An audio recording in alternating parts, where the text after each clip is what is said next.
Hello, it's Reverend Smith here. How you doing? You all right? Hope you're okay and still coping all right with all that's going on or not going on.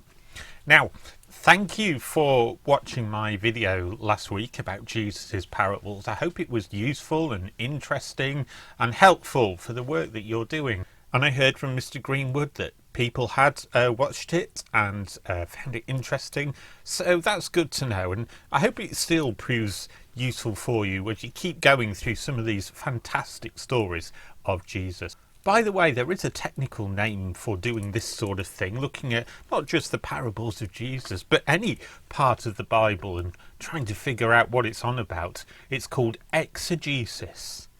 Exegesis. There's a nice long word for you. Try saying that 3 times backwards. Exegesis. So when your grown-ups ask you what you've been doing in your online learning today, if they've not been able to do it with you, then you can say, Mother, Father, I did some biblical exegesis today. And they'll look at you and go, huh?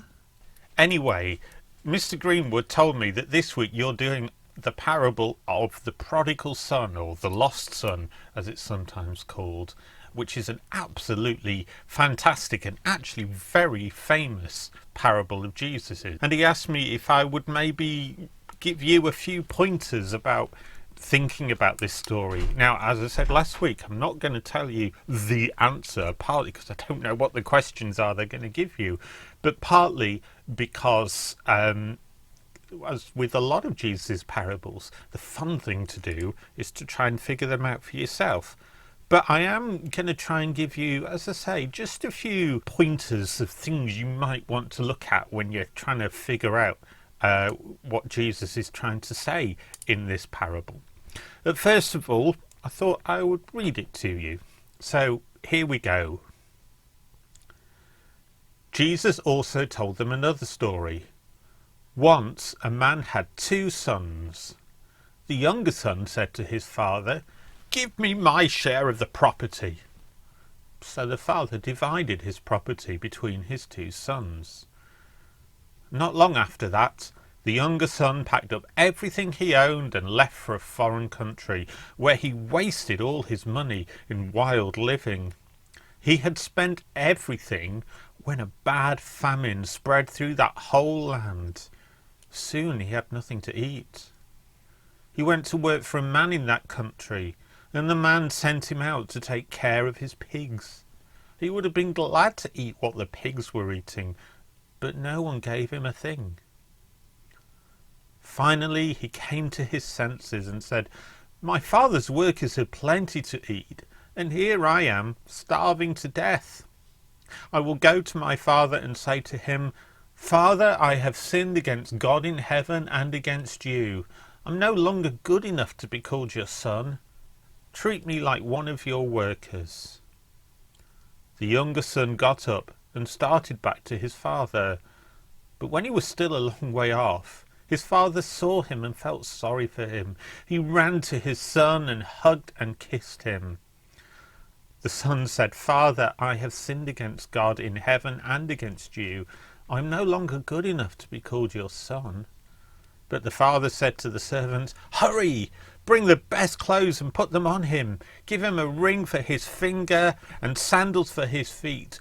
Get the best calf and prepare it, so we can eat and celebrate. This son of mine was dead, but has now come back to life.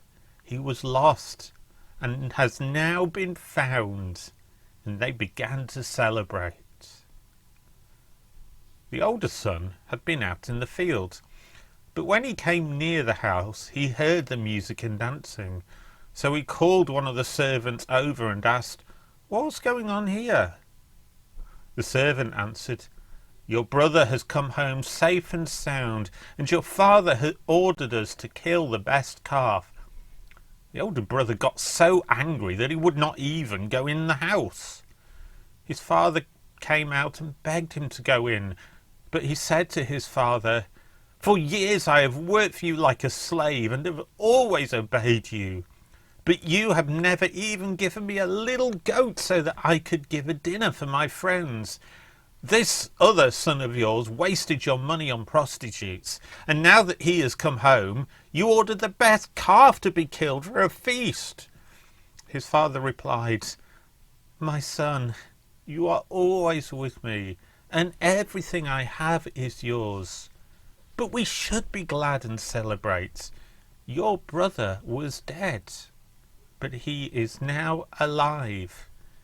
He was lost and has now been found." As I say, it's a wonderful story and very, very famous. And sometimes even now, people who lose their way and do bad things but then return and change their lives around are called prodigals or prodigal sons. But why does Jesus tell this story? What does he hope that the people he was talking to, and maybe us reading it now, might understand from it? Well, do you remember that last week I said there are 3 things you might particularly want to look out for when you're reading one of these stories? The characters in the story, the situations that they find themselves in, the things that they do and the things that happen to them, and maybe the surprise or the twist, the thing that you're not expecting, the thing that takes you by surprise that might be in those stories. So we're going to have a look at this story very, very briefly, looking at the characters and the situation, and then we'll look at the surprises if there are any. So the first character is the father's younger son, or the younger brother to the older brother. What's his situation? What happens to him? Well, he decides that he wants his share of the father's property. What would happen would be, when the father died, everything that he owned would be divided up and shared between his 2 sons, and they would get half each. It's called the inheritance.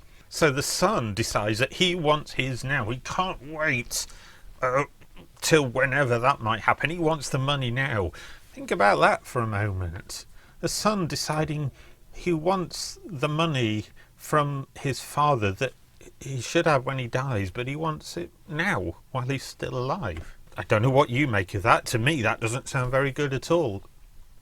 And then he goes and spends all this money, everything he's been given, on wild living, parties, not nice, good parties, but wild parties, drinking too much and all the rest of it. And then it all goes wrong, horribly wrong, because he runs out of money. And perhaps he'd made lots of friends, because people with lots of money often make lots of friends, but then the money ran out, so he suddenly had no friends. And then, as if things can't get any worse, there's no food left either. The food runs out in the country, and the younger son has to go and work with the pigs, and he wants to eat what they're eating, which wouldn't be very nice. Would you want to eat pig food? And so he goes back to his father. He realises what a mess he's got himself in, and he goes back to his father and he goes to say to him, "I've messed up, Dad.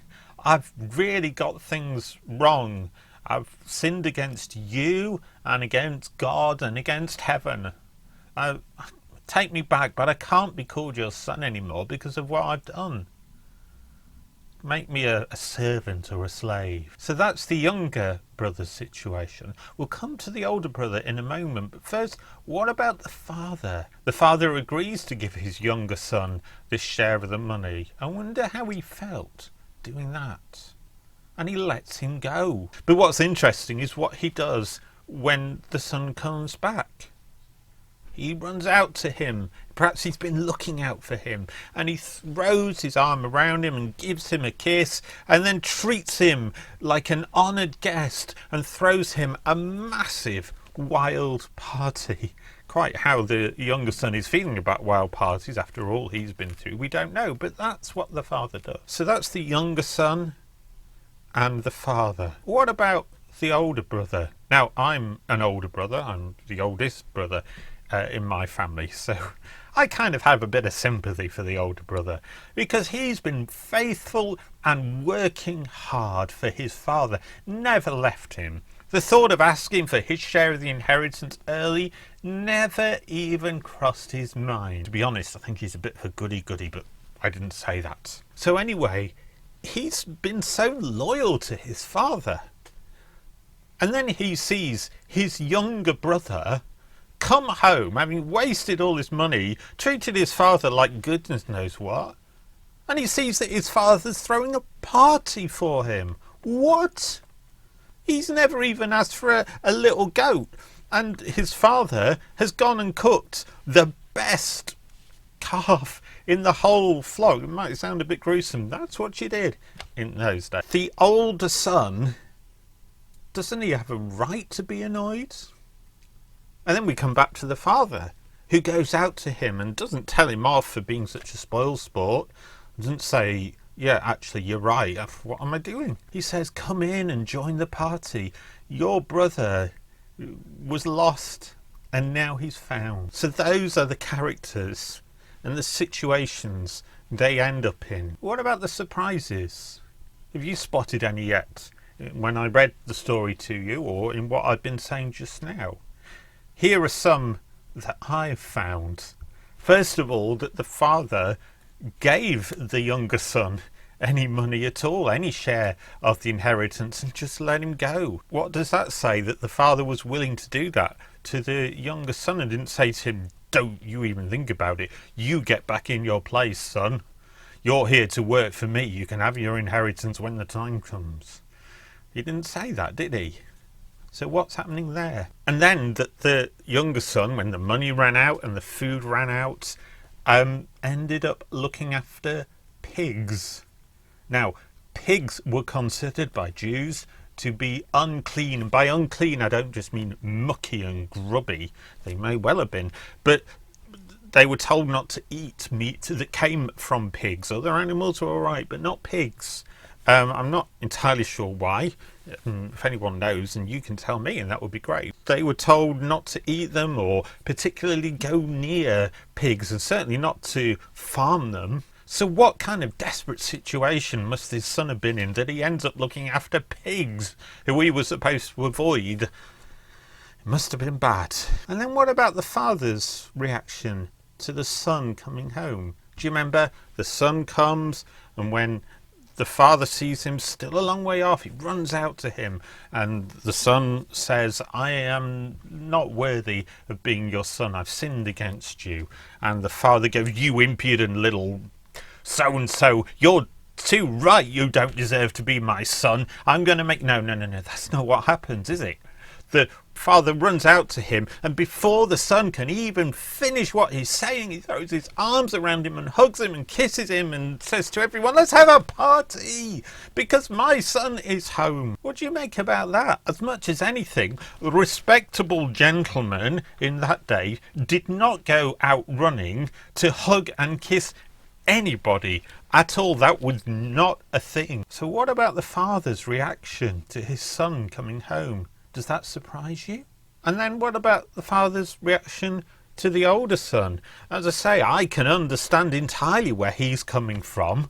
I think I might be a bit annoyed if that happened to me. But the father doesn't just tell him, stop being a misery guts and get yourself back in. No, he goes to him and it tries to explain why he's throwing the party, what's so special about what's happened, why he's treating the son who's done such terrible things so kindly. What does all of that tell us about the father? Because although we call this parable the parable of the prodigal son, it's almost as much about the dad. So what do you make of him? And did you spot any other surprises?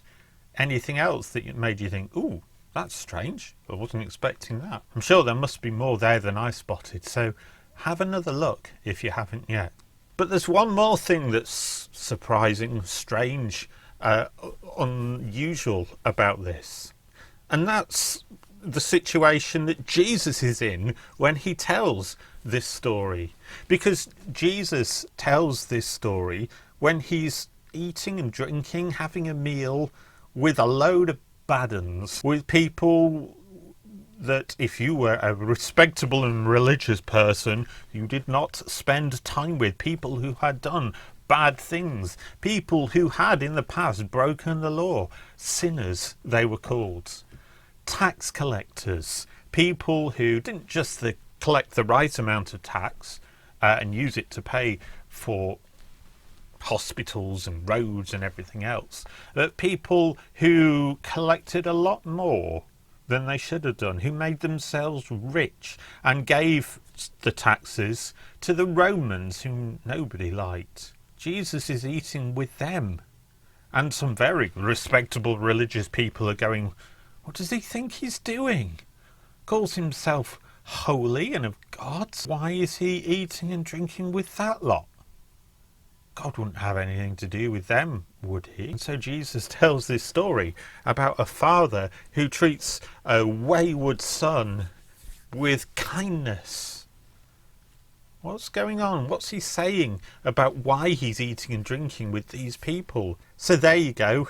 That's some of the things that struck me when I was reading this story of the prodigal son, or perhaps of the father.